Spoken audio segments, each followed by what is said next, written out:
इस वक्त प्रधानमंत्री नरेंद्र मोदी बोल रहे हैं, हम सीधे आपको लिए चलते हैं।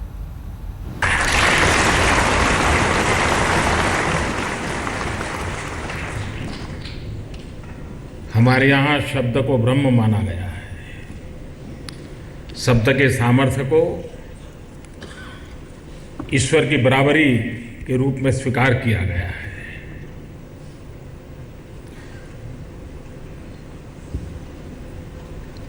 किसी रचना के 50 वर्ष मनाना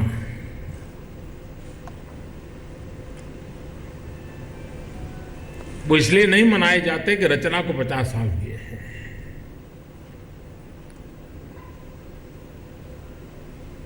लेकिन 50 साल के बाद भी उस रचना ने हमें जिंदा रखा है।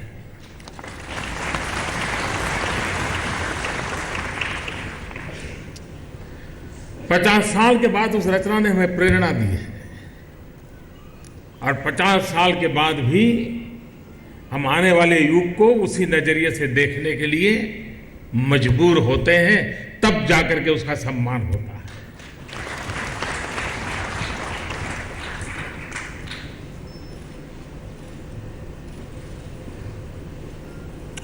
जिनको आज के युग में हम साहित्यकार कहते हैं, क्योंकि वो साहित्य की रचना करते हैं, लेकिन दरअसल वे एक ऋषि तुल्य जीवन होते हैं। जो हम वेद और उपनिषद में ऋषियों के विषय में पढ़ते हैं, वे युग के ऋषि होते हैं और ऋषि के नाते वे दृष्टा होते हैं। वो समाज को भली भांति देखते भी हैं, तोलते भी हैं, तराशते भी हैं और हमें उसी में से रास्ता खोज करके भी देते हैं। दिनकर जी का पूरा साहित्य खेत और खलिहान से निकला है, गांव और गरीब से निकला है और बहुत से साहित्यिक रचनाएं ऐसी होती हैं जो किसी को न किसी को तो स्पर्श करती है। कभी को युवा को स्पर्श करे, कभी बड़ों को स्पर्श करे, कभी पुरुष को स्पर्श करे, कभी नारी को स्पर्श करे, कभी किसी भूभाग को, किसी घटना को स्पर्श करे। लेकिन बहुत कम ऐसी रचनाएं होती हैं जो अबाल वृद्ध सबको स्पर्श करती हो, जो कल, आज और आने वाली कल को भी स्पर्श करती है। वो न सिर्फ उसको पढ़ने वालों को स्पर्श करती हैं, लेकिन उसकी गूंज आने वाली पीढ़ियों के लिए भी स्पर्श करने का सामर्थ्य रखती है। दिनकर जी की ये सौगात हमें वो ताकत देती है।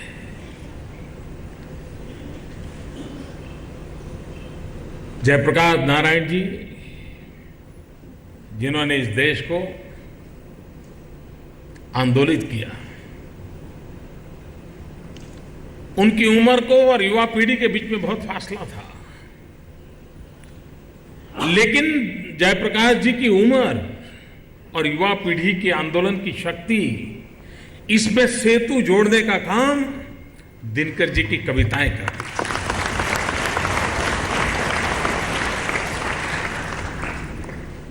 हर किसी को मालूम है, भ्रष्टाचार के खिलाफ जब लड़ाई चली तो यही तो दिनकर जी की कविता थी। जब प्रसून जी गा रहे थे, वही तो कविता थी जो नौजवानों को जगाती थी। पूरे देश को उसने जगा दिया था और उस अर्थ में वे समाज को हर बार चुप बैठने नहीं देते थे और जब तक समाज सोया है वो चैन से सो नहीं सकते थे। वे समाज को जगाए रखना चाहते थे, उसकी चेतना को, उसके अंतर्मन को आंदोलित करने के लिए वो सिर्फ अपने मनोभावों की अभिव्यक्ति कर करके मुक्ति नहीं अनुभवते थे। वे चाहते थे जो भीतर उनके आग है वो आग चहु और पहुंचे, और वो ये नहीं चाहते थे कि वो आग जला दें, वो चाहते थे वो आग एक रोशनी बने जो आने वाले रास्तों के लिए पथदर्शक बने। ये बहुत कम होता है। मैं सरस्वती का पुजारी हूं और इसलिए शब्द के सामर्थ्य को मैं अनुभव करता हूं।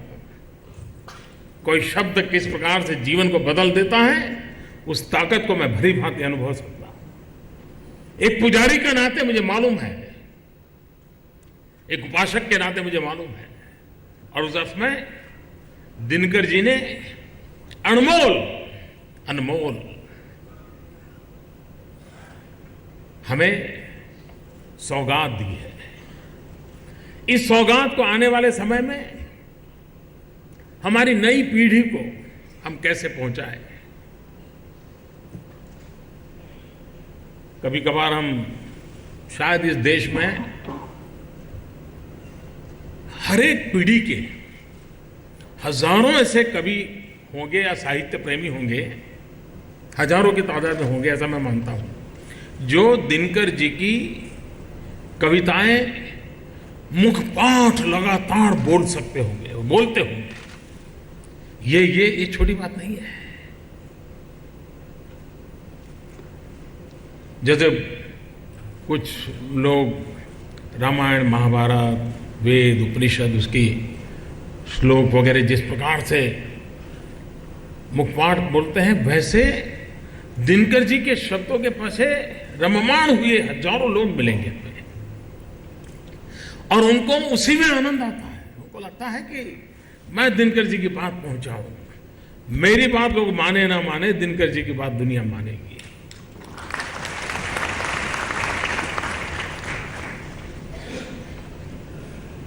और दिनकर जी को परशुराम की प्रतीक्षा थी,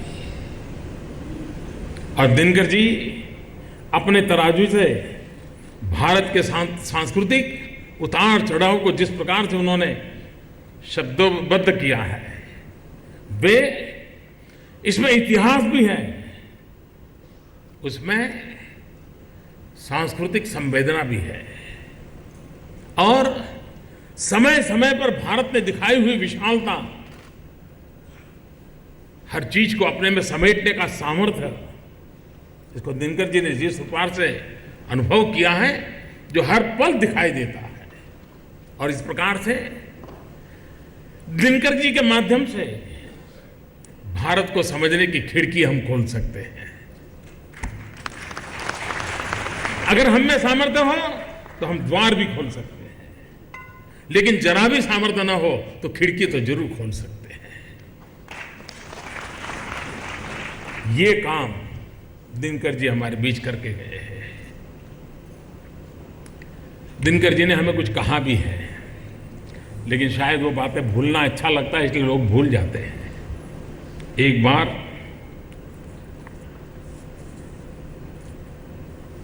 कुछ बुराइयां समाज में आती रहती है, हर बार आती रहती हैं, हर युग में अलग अलग प्रकार की आती हैं, लेकिन किसी ने ज्ञाति के जाति के आधार पर दिनकर जी के निकट जाने का प्रयास किया। उनको लगा कि मैं आप ही की बिरादरी का हूं, आपकी जाति का हूं, तो आज मेरा हाथ पकड़ लीजिए, अच्छा हो जाएगा।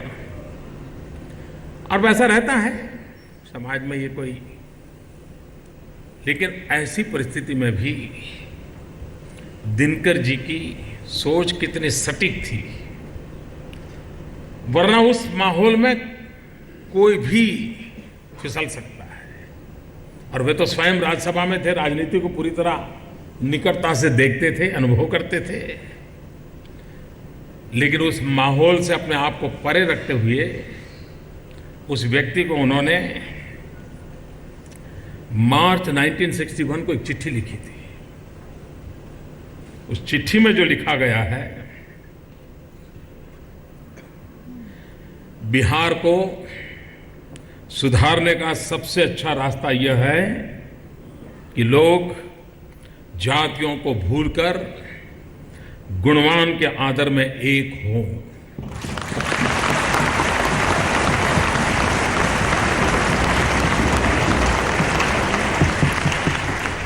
याद रखिए कि एक या दो जातियों के समर्थन से राज नहीं चलता, वह बहुतों के समर्थन से चलता है। यदि जातिवाद से हम ऊपर नहीं उठे तो बिहार का सार्वजनिक जीवन गल जाएगा। मार्च 1961 में लिखी हुई चिट्ठी आज बिहार के लिए आज भी उतना ही जागतिक संदेश है। ये किसी राजनीति से परिचित व्यक्ति के शब्द नहीं है, एक किसी शब्द साधक के शब्द नहीं है, एक किसी साहित्य में रुचि रखने वाले सर्जक के शब्द नहीं है, एक ऋषि तुल्य व्यक्ति के शब्द है जिसको आने वाली कल दिखाई देती है और जिसके दिल में बिहार की आने वाली कल की चिंता सवार है। और तब जाकर के शब्द अपने ही समाज के व्यक्ति को स्पष्ट शब्दों में कहने की ताकत।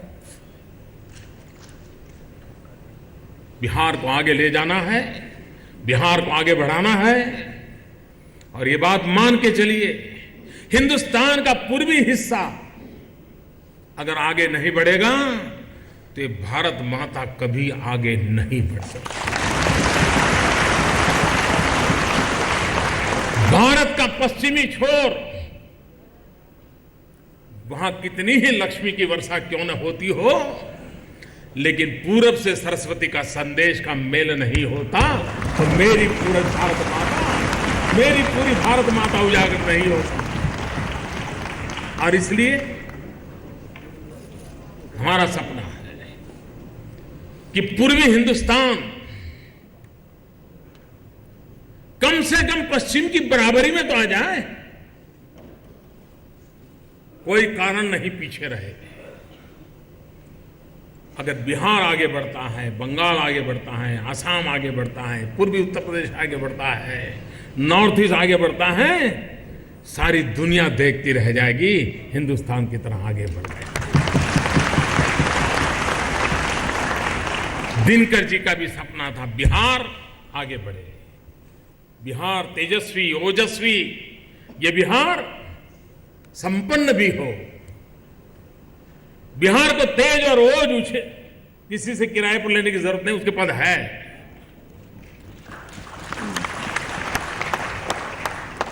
उसे संपन्नता के अवसर चाहिए, उसको आगे बढ़ने का अवसर चाहिए। और बिहार में वो ताकत है, अगर एक बार अवसर मिल गया तो बिहार औरों को पीछे छोड़ के आगे निकल जाएगा।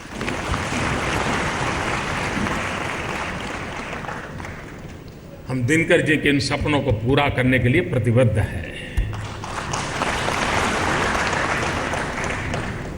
और उनकी साहित्य रचना की 50 साल की यात्रा आज भी हमें कुछ करने की प्रेरणा देती है, सिर्फ गीत गुनगुनाने की नहीं, हमें कुछ कर दिखलाने की प्रेरणा देती है। और इसलिए आज दिनकर जी के स्मरण करते हुए, उनकी साहित्य रचना का स्मरण करते हुए इस सभागृह में हम फिर से एक बार अपने आप को संकल्पबद्ध करने का अवसर के रूप में उसे देखें और उस संकल्प की पूर्ति के लिए दिनकर जी के आशीर्वाद हम सब पर बने रहें और बिहार के सपनों को पूरा करने के लिए सामर्थ्य के साथ हम आगे बढ़े। इसी एक अपेक्षा के साथ आप सबके बीच आने का मुझे अवसर मिला, परिवारजनों को प्रणाम करने का अवसर मिला। मैं अपने आप को बहुत बड़ा सौभाग्य मानता हूं। बहुत बहुत धन्यवाद।